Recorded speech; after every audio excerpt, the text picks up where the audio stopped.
Boys, we sit here on the last game of the season. Not just the last game of the season, Carl and Anthony, your last game at Dunstable Town. How are you boys going to reflect on your time at the mighty Dunstable?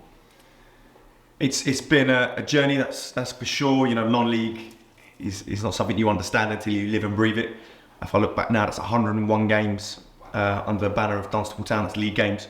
And there have been 101 different games, in fairness. Nothing's ever been the same for a variety of reasons, but it's something I've definitely enjoyed. It's definitely helped me develop as a coach and as a person, and forced me to reflect on how I want to develop footballers and how I want to work. So I can't fault the support that we've had from our fantastic chairman, the ability to go out on the Astro and coach each week and work with copious amounts of players. You know, there's some players that have built some really, really strong relationships, and there's some relationships that have lasted a very short period. But ultimately, that comes back to those that are delivering on the day and that have your values. So I think that's something that underpins everything that we've done. It's finding the right people who hold the values that we hold, who are willing to work the way we want to work. Yeah. Andy, when I first come to the club, you had just joined as interim manager. You'd just taken over from Gareth, then come back to the club. It's been a really big journey for you since you've been at Dunstable Town. What does it feel like to be sitting here now about to be in charge of your last game for the club? Like we said to Joe on Saturday, football's never really goodbye. You never know what could happen in football. How have you reflected on your time at Dunstable? I know you've gone through a few of your badges. Your coaching has progressed like to great extremes. But how have you found your time at Dunstable? Yeah, it's been amazing. It's been definitely a whirlwind experience, and I probably won't reflect until a couple of weeks' time, maybe a couple of days' time. I think at the minute my focus is on tonight, on the game and getting 3 points to see the season out with, and obviously give back to the fans what they've given to us all season. And it's like I was saying to you previously, a minute ago, about it doesn't actually feel like it's our last game. It just feels like the season's over and we'll be back in pre-season. But then again, you then actually realise it really is, and it will probably hit me a little bit more when that final whistle goes, and actually realise, well, that was it. That was our last time in the dugout as such. For now, you know, who knows whatever happens down the line in the future. But for now, that it's going to be our last game in the dugout. And yeah, like you said, I've been here for 3 years. Had a little stopgap to the neighbours down the road, and like I said, I don't regret making decisions. You know, it was a decision that I made not quickly, but it was something that I felt I had to do. But actually, it allowed me to explore different opportunities. It allowed me to progress and grow. But coming back was the best decision I've ever made, and I've said that many a time. I said it on the Q&A Saturday, and learning off the likes of Kyle, Lee, Joe is something that is second to none. You can do as many courses as you want. You know, you can learn off as many people, but when you actually build relationships with people and learn the playing style and the management style and the coaching style, and football aside, it's the relationships you build with people and how you deal with people, how you deal with confrontation, how you deal with, you know, situations that you haven't dealt with before. Learning off them three was massive for me, and it's something that I've absolutely enjoyed. So it's been an absolute honour to be here. The club's been fantastic. Echo Kyle's comments about the chairman and the board of directors, yourself, Brad, Abby, everyone who does the media. It's been amazing, and yeah, you know, I look forward to the club's future success, and hopefully they kick on from here without us, and yeah, just wish them the best in the future, and good luck to the club. How do you find the club now? I asked Joe on Saturday, how has the club developed since you guys have been here? On and off the pitch, and we've all admitted this season hasn't been our season, but we've had some great times. Look at last season, we took it down pretty much to the last game. The season before, we pretty much took it down to the wire again, so we've come close. This season's I was just chatting to Joe Reynolds outside. He said, sometimes in football, there's always a club that has to have this season. Unfortunately, it's been us this year. We look at the Premier League. It's all over football, and unfortunately, it's just not been our year this season. But how has the club changed from the minute you walked through the door to where we are now? I think if we look how it's changed, when we initially come in, there was a number of conflicts, and those conflicts were aired around, you know, standards and expectations that we had coming in. And we bumped into numerous players. You know, there's probably been 75 players released out of Dunstable Town since we've been here. You know, and I don't think any of those have come back to bite Joe. I think they're players that were warranted in their exits. There was a number of clashes with volunteers because they had a way of working, and we wanted them to work slightly differently, and, you know, having to build relationships and communicate how things needed to look. Everything we've done has been for, first and foremost, to uplift standards and expectations that we had coming in and how we wanted it to look, but also for the benefit of the football club. Ultimately, everything has been for the benefit of the club. And when we look back, when we initially come in, you know, there were certain aspects of this club that were amazing, and there were some aspects that needed growth and learning, and naturally in environments, those areas that needed work have been focused on, have definitely uplifted and improved and grown, and other areas have taken a slight dip, and that happens when, you know, staff change, volunteers change. You can never keep the same individuals at this football club. It's an impossible thing to do. But I think there's definitely been, you know, areas of growth. Like, reflect on the playing area. Have we performed as footballers? And no, we haven't this year. But has the attendances, has the gates, has the mental health and a massive projects that we run that benefit the community of Dunstable, Luton and Bedfordshire, have they increased, and has the engagement in that improved, whether it's walking football or coffee club and so on and so forth? Those areas have definitely grown. And the chairman was fantastic in his humility when he actually looked at it from a perspective that we as coaches probably find it hard to see, and that we're very much heavily, you know, influenced by matches, points, where we are in tables, competition. And actually when he comes from his perspective and he looks at it from sort of that crystal ball that he has, you know, he highlights all the positive things that have gone in and around the club that we've had a hand in, directly or indirectly.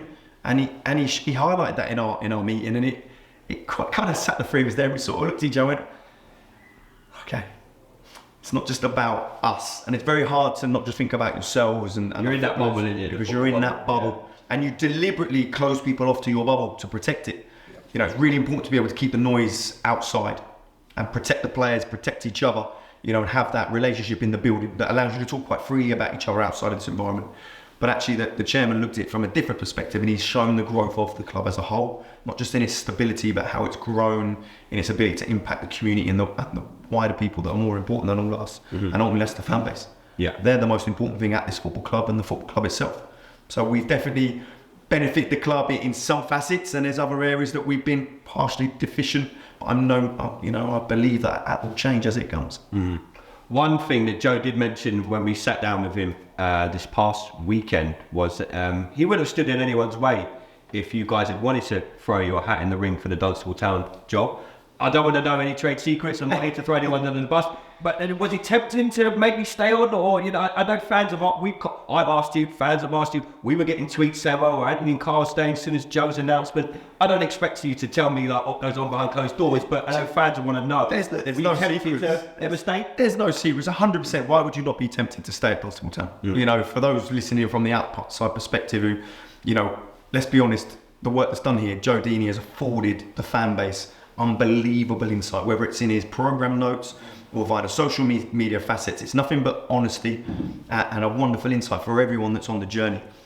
Was there an open conversation about how it looked for the management team moving into different directions and hopes and dreams and what we wish to do? 100%. And it was a healthy conversation, but as coaches, we have to reflect on where we are and what we want to do. And look, for myself, I don't wish to step into a management role. I was quite open with the board of directors when they directly asked me the question. In fairness to them, I want to be a football coach and I want to do more coaching hours. I've got more time on the grass to grow and develop before I go into that role of management, where it becomes more so about the leadership and the ownership of certain facets. And I think Anthony's already had a taste of being a manager, and he was successful in that fact. But I think the humility that Anthony's shown this year to put his coaching journey and his willingness to learn ahead of, you know, I suppose the wanting to be in the limelight, has shown that he wants to be a football man and a football coach, because he's put his learning ahead of everything else. And that was shown in his ability, how he returned to the club when he chose to go into a different pathway, in a different direction. And I believe in that decision that he made, because he felt he was attached to the old regime and how things were changing. But for a young man who's looking outside in and recognising where, no, if I want to learn and grow as a coach, I need to work with that individual. And he come back in fantastic fashion. And you know what? You know, we aren't always the easiest people to work with, because we're passionate, we've got desire, we will naturally have conflicts, because conflict is healthy. And some of the conflicts that we've had with Anthony have been really beneficial for Anthony, but not just that, it's created such admiration from myself and from Joe for Anthony as a person, as a football man. Yeah, most definitely. I mean, And just like again, coming back to yourself, what do you think the future holds now? Obviously, we spoke to Joe; he's up into the professional game. Carl's up for doing more coaching. Obviously, we know you've done so tremendously well with all your coaching badges. What does the future look like for you once you leave Dunstable Town? Do you think? Well, look, first of all, I just want to thank Carl there for them kind comments, and I'll slip him that £5. Get him a beer after the game, and I massively appreciate it. But yeah, like I said, that opportunity to come back and work with these guys was something I just snapped their hands off about. You know, when I sat down with Joe start of last season, prior to the season starting, I had many meetings about what it could look like. I was just amazed.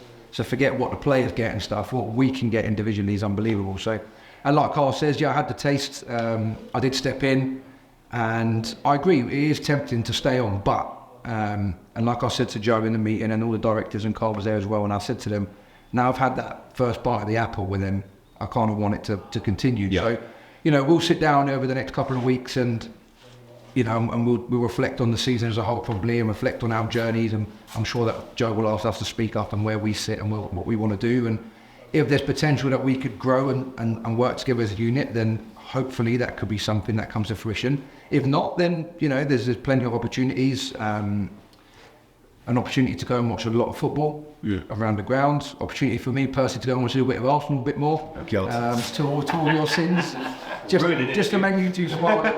But like I said, there's opportunities to get on the grass and coach. I've managed when I was 21, I stepped in. When I was 23, 4 here, I stepped in. I'm 27. I'm really young in the game. If I was good enough, I should still be playing. So to go on that journey of coaching and continue to be on the grass, that's how you develop.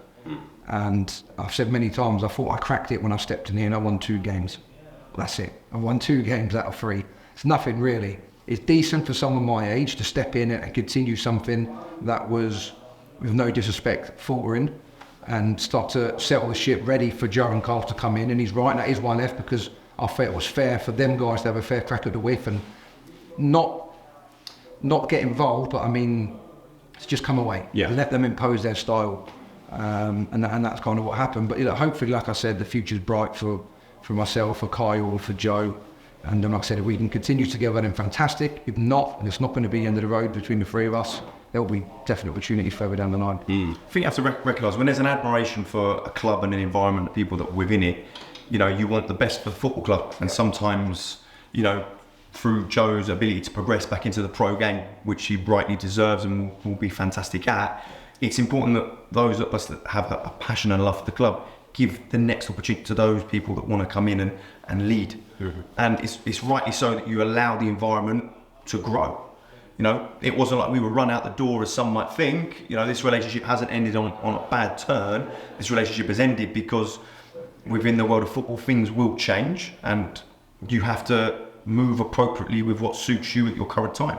But I look forward to seeing how this club evolves over the next season or 2. I look forward to seeing who is appointed the opportunity to come and work at such a fantastic football club, because I have no doubts that they will be able to echo the wonderful things that we say. And it's all well and good everyone talks about, you know, my football club, but actually when you have the ability to be honest and disruptive and talk candidly about, you know, the world of football, you have to recognise and echo the wonderful things that this club and the ability of this club to grow and move forward. So it'd be interesting to see how and who is appointed and what it looks like for the football club over the next coming seasons. Yeah, just finishing up, obviously, how hard do you think it is? It's going to be great, whoever comes in, you've got a great club here, but really big shoes to fill with obviously Joe, Andy and yourself, Carl, as well, coming in. But Andy, how hard do you think it's going to be following Joe Deeney? You know what I mean? Such a big character. You know, we all know what Joe's like. He wears his heart on his sleeve. He says it as it is. So the next person coming in, the pressure's probably not the right word to use, but how hard is it going to follow Joe taking the Dunstable job? Look, we're brutally honest, it's not going to be easy. But let's be honest, the man is a football legend in this club, in the people that we know, and beyond that. You know, what he gives to this club day in, day out, even when he's not at games, even when he's not training, what he does outside with his personal life to be able to impact the game is unbelievable. So yeah, look, it's not going to be an easy you know, gap to fill. But that being said, I would like the club to just pressure, like you said, is probably not the right word, but the next person that does come in will have to impose themselves. Yeah. They will have to, because now the club has grown, there's a standard that this next person will have to meet. And there's a slight expectation on this next person to deliver to a standard. It will not be, I might be wrong, but it will probably not be the standard of Joe, but they will have their own ideas and their own, ways of doing things and how they're going to make the club successful and hopefully push them a step forward. Again, that being said, they need to be able to be given the time to do that and given the time to impose their style, bring who they need to bring in, players, staff, whatever, and work with the club to be able to grow. But like I said, it's not going to be an easy gap to fill, and good luck to the next person, to whoever it is, and hopefully they can return step for football to the club. Mm. I think I'd look at it differently, because ultimately the best time to come into a football club is at pre-season. And the only shoes that require filling that Joe has left us a very huge stamp on is the fact that the next person has to come in and be a professional. Yep. They have to come in and be willing to coach to a good standard. It's not going to be rondos and small 5v5s. Joe's left a very professional mark on this football club that will no doubt be expected for the next person that has the opportunity to come into the building. So it will have to be someone who is articulate, someone who is willing to come in and coach the game and put on sessions that, the directors do come and attend and watch. And they're not watching there to have a negative opinion or dictate how things look, but there is an expectation that, there is development. And it would be important that is achieved for whoever comes in the building, the willingness to want to do things properly. We always say, it is the field of dreams, and the management team, we have a slight pantomime to what we do. It all goes hand in hand, and it's important that whoever comes in is a strong character and has the vision and the philosophy to help lead this football club forward. Mm. Yeah. I think those are key points. I don't know if they perceive the pressure. I think sometimes it's always nice to follow someone who's lifted something up.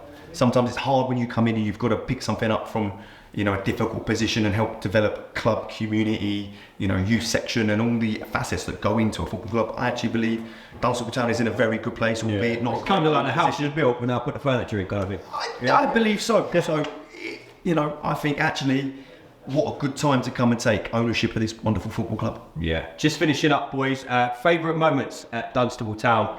We've had some great times standing around the dugout with you two. I think the fines might be down a little bit next season with Carl not here. Referees, linesman's ears might be a less you bring in, but you boys have had some great moments here. Even like the games when you guys have had to step in when Joe's not here. We've had some, and I remember the game over at Levy when no one gave us hope. We went over there. You two went over there, took charge, and probably one of our best performances I've seen in the Dunstable Town shirt. Absolutely played them off the park. He was there. I remember standing with you after the game, Carl, and it was a great win. What are your favourite moments at Dunstable Town? If in all honesty, I've got some unbelievable moments that I would love to be able to share, but they're probably personal moments that I will keep between the management team. I think the one that comes to mind is probably Aylesbury Vale Harping at home on the AstroTurf when we were able to put the facility up there.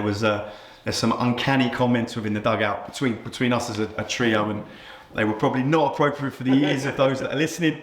But in terms of my favourite moments as a football club, it's been, I would say, the treatment of the club in return to us as staff, because there's been some real difficult times, and naturally so, and the club have supported wholeheartedly, and that in itself is appreciated, because football is a ruthless business, and as individuals, look, we're more than happy to be ruthless.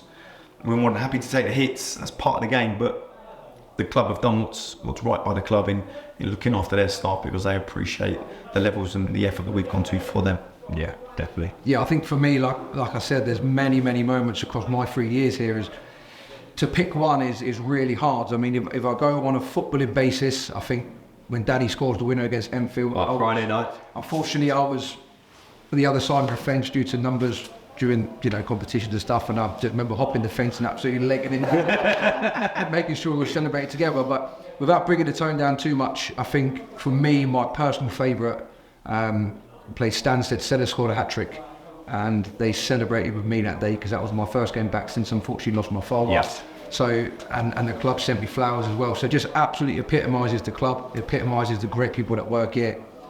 So they're probably my three. Do you know what? I've just had a little reflection now, and actually it wouldn't be so much game-based, but my favourite moment has been Joe Deeney in training.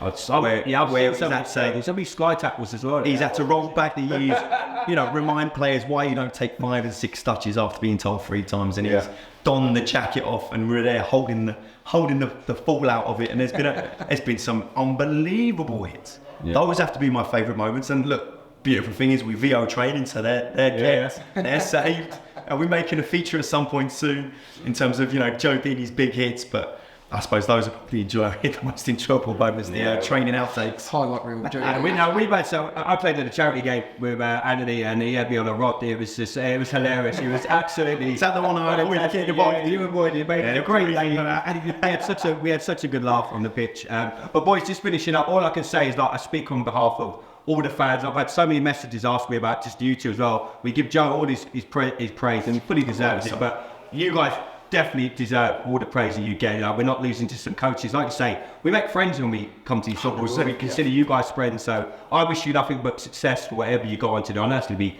great things. I know you're not going to be strangers at Dunstable. Jones will be told us each of the games next season. But lads, thank you so much. I think you've done before we go. Yeah, what you have done has been fantastic. Thanks, because you've given the club a platform, and not only that, it's gone from a podcast to a podcast on YouTube. You're doing a fantastic job in helping build the profile of the football club, and don't forget that. You've played a huge role in our ability to recruit, and the platform that you've given us as a staffing body has been second to none. So the work you've done has been a pleasure and a treat. Yeah, absolutely. My pleasure, mate. My pleasure. Well done, mate. Thanks very much. Cheers, buddy. Appreciate it.